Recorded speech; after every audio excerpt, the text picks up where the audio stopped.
नमस्कार, welcome to establishment India YouTube channel. मैं हूं Vikas De, memory trainer and motivational speaker.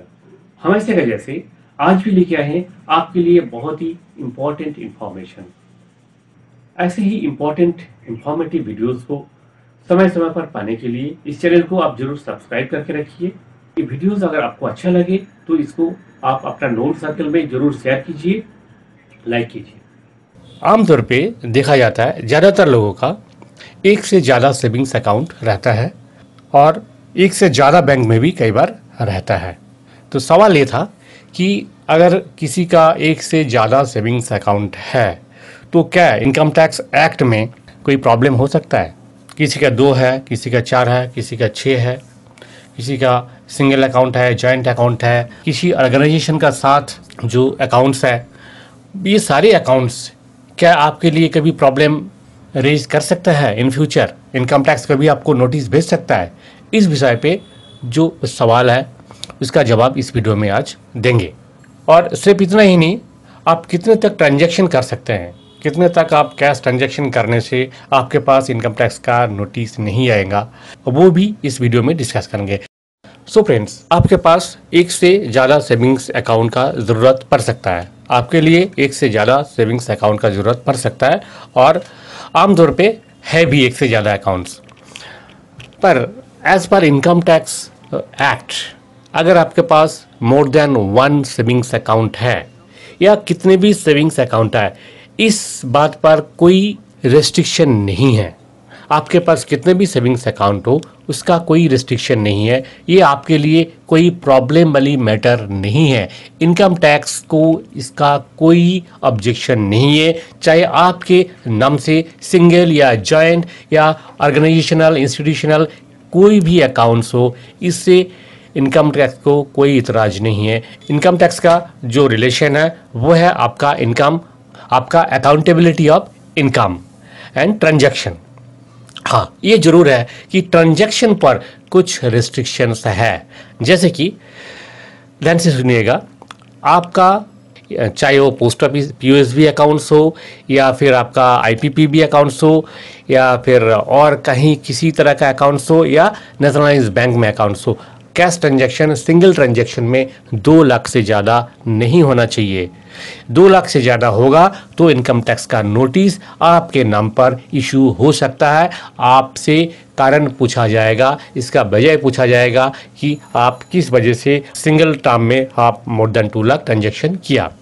ये गया पॉइंट नंबर 1। पॉइंट नंबर 2 ये है आपका मंथली टोटल ट्रांजैक्शन इंक्लूडिंग आपका postal savings account, India post payment bank account या नेशनलाइज्ड बैंक का अकाउंट, जहां कहीं भी आपका पैन लिंक किया हुआ है, वो सभी अकाउंट्स में total transaction amount yearly 10 lakh से ज़्यादा नहीं होना चाहिए। एक साल में आप 10 लाख तक ही कैश ट्रांजैक्शन अपना सेविंग्स अकाउंट से कर सकते हैं। करंट अकाउंट का बात अलग है, क्योंकि करंट अकाउंट में बिजनेस ट्रांजैक्शन होता है, उसमें और ज़्यादा वॉल्यूम का कैश का ज़रूरत पड़ सकता है, इसलिए यहाँ पे करंट अकाउंट का बात मैं नहीं कर रहा हूँ। ये प्योरली सेविंग्स अकाउंट है जो आमतौर पे pensioners and employed person, self employed person, इनके लिए एप्लीकेबल है।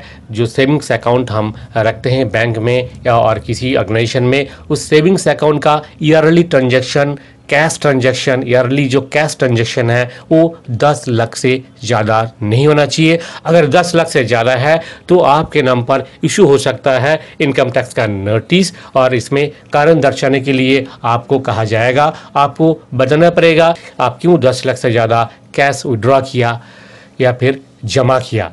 यहाँ पे जो ट्रांजैक्शन का मैं बात कर रहा हूँ, ये 10 लाख जमा करने का लिमिट है और 10 लाख विड्रॉ करने का लिमिट है। तो आप टोटल एक साल में 10 लाख रुपया मैक्सिमम कैश जमा कर सकते हैं अपना सेविंग्स अकाउंट में, और टोटल 10 लाख रुपया अपना सेविंग्स अकाउंट से आप विड्रॉ कर सकते हैं। इस पर कोई पाबंदी नहीं है, इनकम टैक्स का कोई नोटिस आपके पास आने का कोई चांस नहीं है। पर अगर ये लिमिट आपने क्रॉस किया तो आपके नाम पे इशू हो सकता है इनकम टैक्स का नोटिस। वहाँ पूछा जाएगा कि 10 लाख से ज़्यादा आपने अगर कैश ट्रांजेक्शन किया तो उसका सोर्स पूछा जाएगा, और 10 लाख से ज़्यादा आपने कैश विड्रॉ किया तो उसका भी वजह पूछा जाएगा, आप किस वजह से 10 लाख से ज़्यादा कैश विड्रॉ किया और उसका डिस्पोजल ही है क्या है, आप कहाँ पे यूज़ किया।